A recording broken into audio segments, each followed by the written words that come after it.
तेव्हा साहेबांनी तुम्हाला काल शब्द दिला होता, साहेब काल मुंबईला गेले नाही, तर तातडीचं काम असून साहेबांनी एवढा वेळ देऊन इथं आज तुमचा विषय केला. फक्त तुमच्यामध्ये लेखी किंवा युनिटी किंवा तुम्हाला 3 महिन्याचा एकत्र पगार आपण सांगितले. आपली एकच मागणी पुढच्या 3 दिवसामध्ये 3 महिन्याचा पगार झाला पाहिजे. आपल्याला काल ठरलं त्याप्रमाणे आजसाठी माझी स्थिती करून मी थांबलो आहे. त्या 2 दिवस वेळ दिली आहे. 2 दिवसाचं बघू काय करायचे ते. पैसे घेतले की आपण शांत बसणार नाही. त्याची जबाबदारी माझी आहे.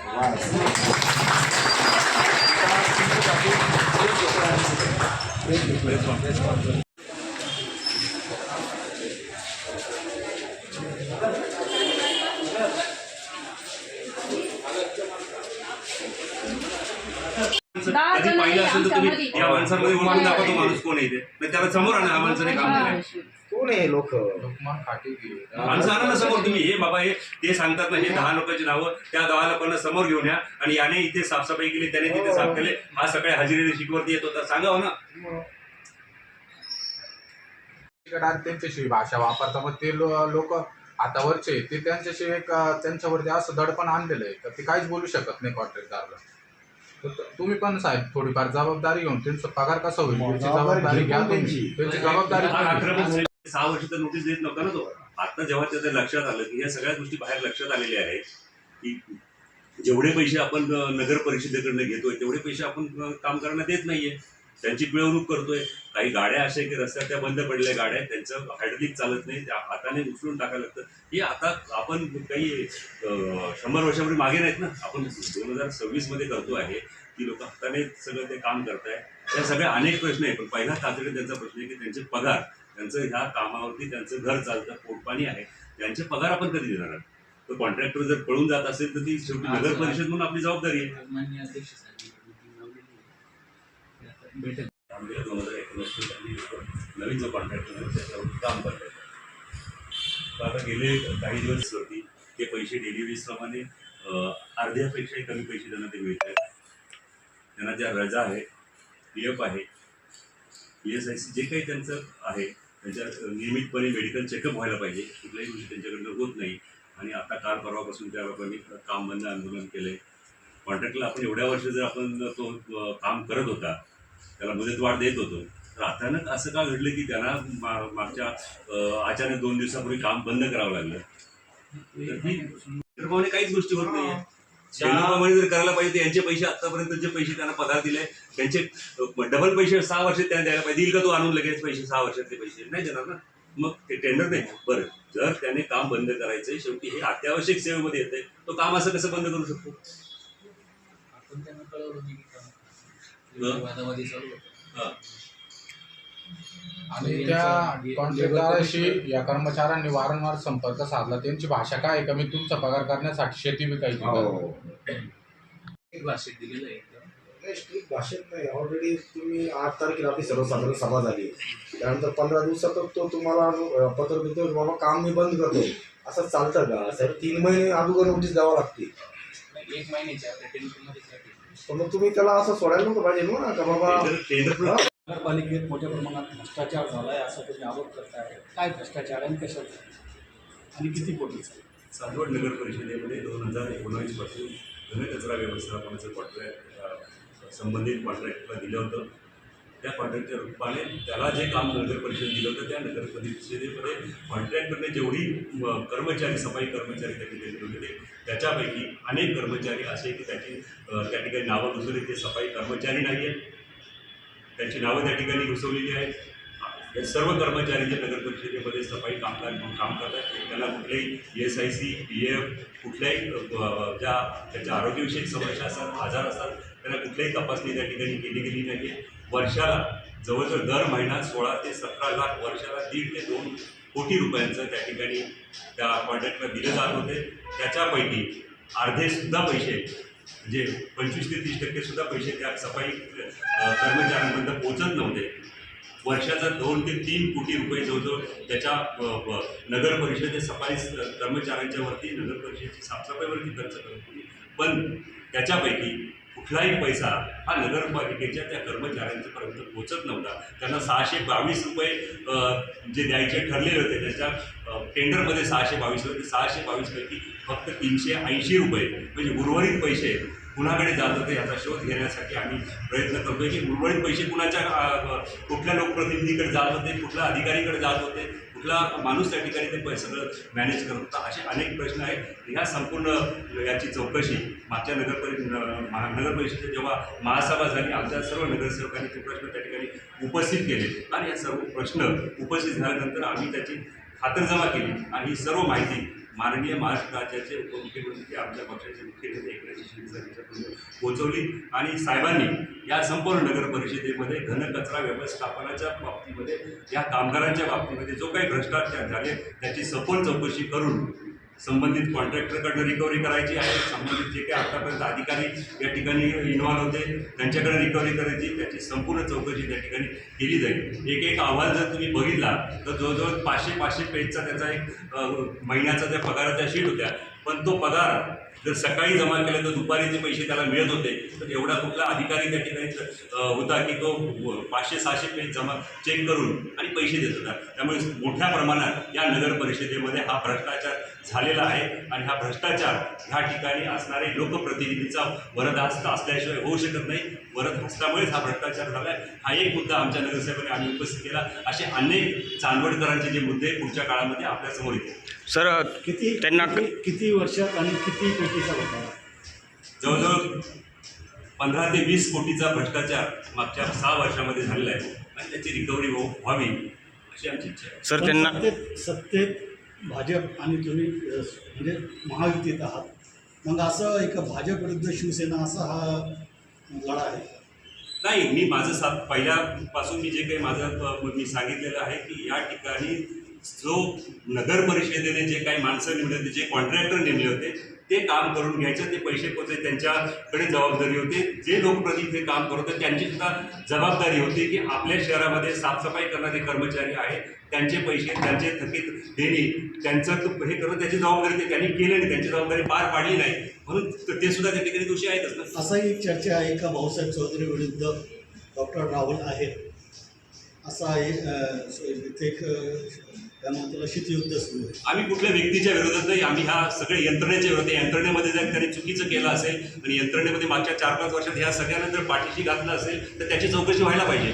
आमदार याच्याकडे का लक्ष देत नाही? म्हणजे हे आमदार व्यक्ती आपण सर्व जे काही लोकप्रतिनिधी आहे, जे मीडिया आहे, त्यांनी विचारलं पाहिजे की जर ह्या आपलं साफसफाई करणारे जे कर्मचारी आहेत, जे सकाळी शहर उठायच्या अगोदर उठताय, शहर साफ करताय, तर त्यांचे पैसे दिले गेले पाहिजे, त्यांच्या आरोग्याची काळजी घेतली पाहिजे, त्यांना PF दिलं पाहिजे, त्यांचं ESCचे पैसे दिले पाहिजे. त्यांची जबाबदारी होती ती त्यांनी पार नाही पाडलेली.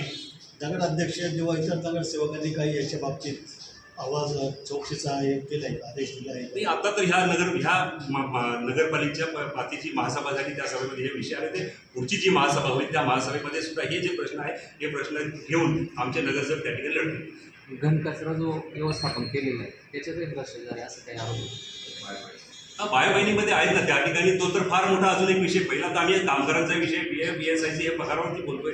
असे अनेक विषय ज्या ठिकाणी बांधकामच्या परवानग्या देताना काय अनियमितता आहे, त्या परवानग्या दिल्यानंतर जी पूर्तता करायला पाहिजे होती, कम्प्लिशन सर्टिफिकेट द्यायला पाहिजे, ह्या अनेक गोष्टी आहेत चांदवडकरांच्या दृष्टीने अत्यंत महत्त्वाचे आहे. सर, एक प्रश्न आहे. आम्ही करणार आहोत. सर, आता जे कामगार जे आहे त्यांना जे कामावरून काढून टाकलं आहे, उद्या त्यांचं पोटा पाण्याचा प्रश्न काय सांगाल?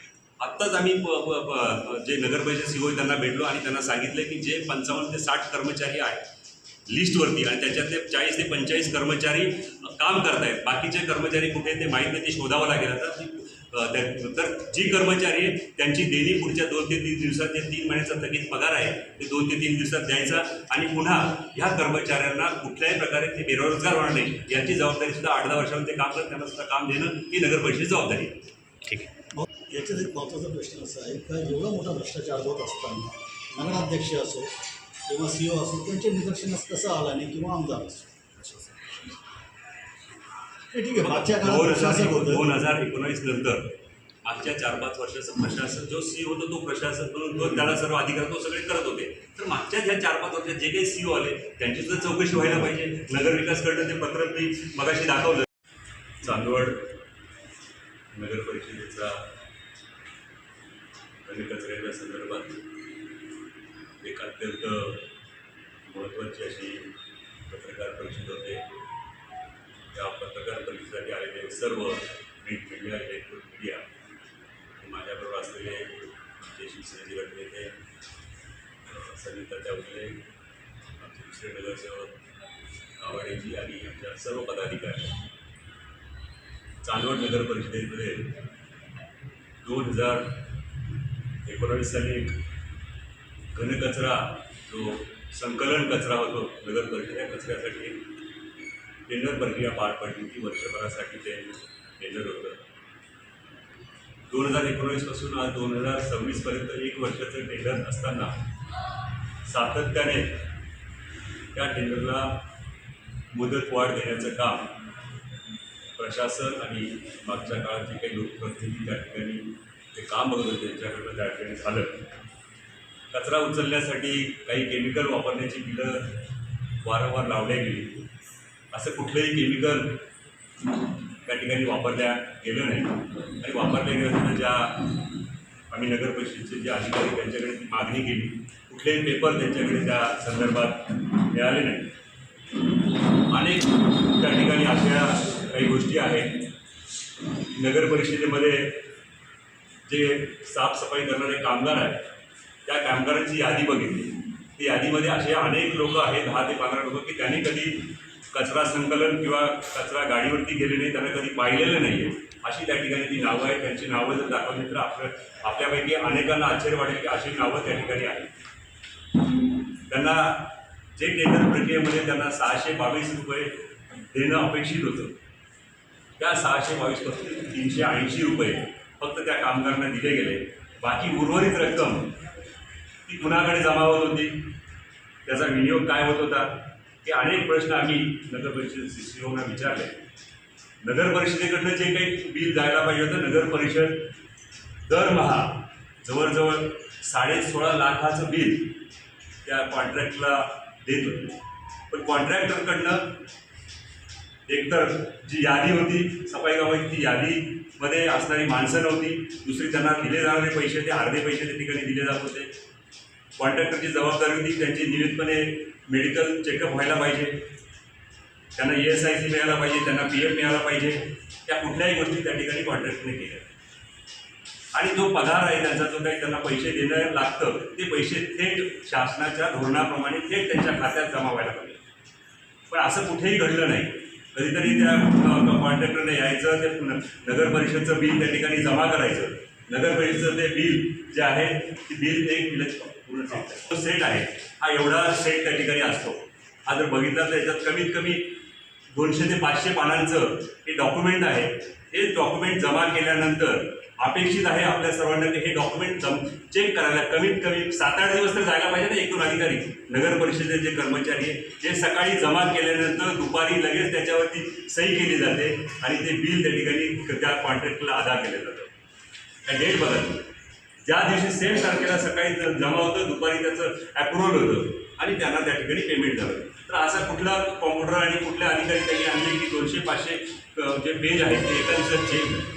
हा सर्व सावळा गोंधळ त्या ठिकाणी कॉन्ट्रॅक्टरच्या पाठीमागे हे असणारे या ठिकाणी लोकप्रतिनिधी असणारे त्यांच्या पाठीमागे कुठले कुठले हात आहेत त्या ते हळूहळू पुढे येत आहेत. जेव्हा हा सर्व विषय आमच्या सर्व नगरसेवकांनी महासभेमध्ये त्यांच्या नगर परिषदेच्या वेळेस विचारला गेला, पैसे देण्यासाठी सांगितलं गेलं की आमच्या कामगारांना पैसे दिले गेले पाहिजे. त्यांना जर तुम्ही 622 सांगता तर 622 दिले गेले पाहिजे.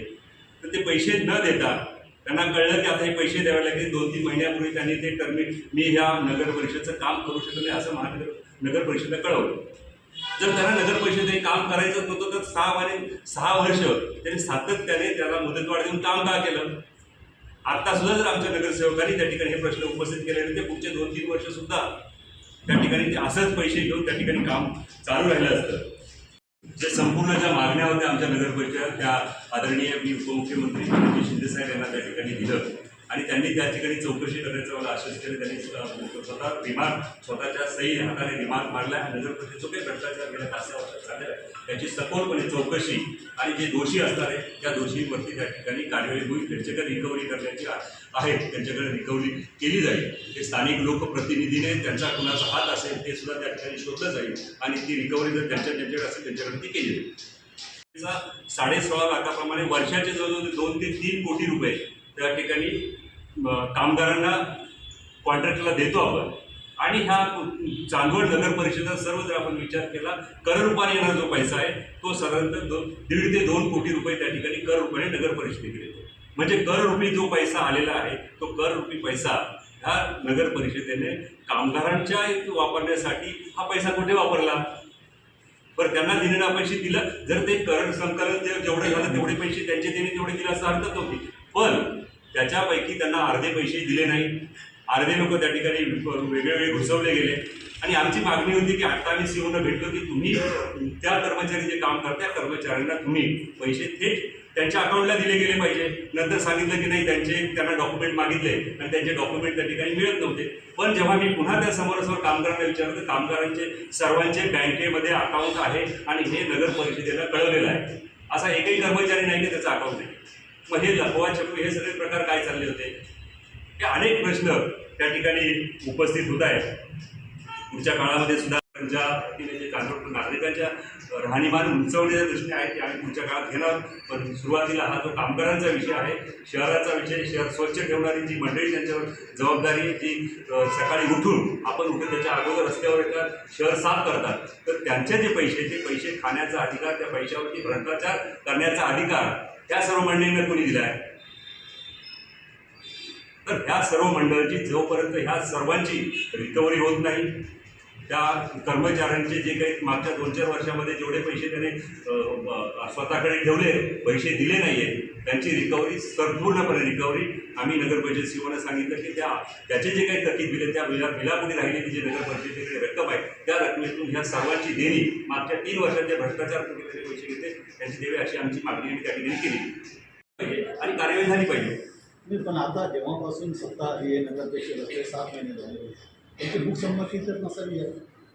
कारण 7 महिन्यात एवढा मोठा भ्रष्टाचार दरवर्षाला होत असताना नगराध्यक्ष असो किंवा लोकप्रतिनिधी असो ते गप्प होतात. बघा, आमचे लोक भ्रष्टाचाराला विरोध करतायत. आमची जे नगरसेवक निवडून आले लोक आहेत ते शहराच्या दृष्टीने शहर कसं चांगलं राहील, शहराच्या लोकांचं राहणीमान कसं उंचवेल त्यासाठी प्रयत्न करतायत. ते का करत नाही हे चांदवडकर नागरिकांनी त्यांना विचारलं पाहिजे की आम्ही तुम्हाला निवडून कशासाठी दिले. भ्रष्टाचाराला पाठीशी घालण्यासाठी निवडून दिले की आम्हाला शहर स्वच्छ करण्यासाठी किंवा शहर सुंदर ठेवण्यासाठी निवडून दिले, हा विचारलं गेलं पाहिजे नागरिकांनी.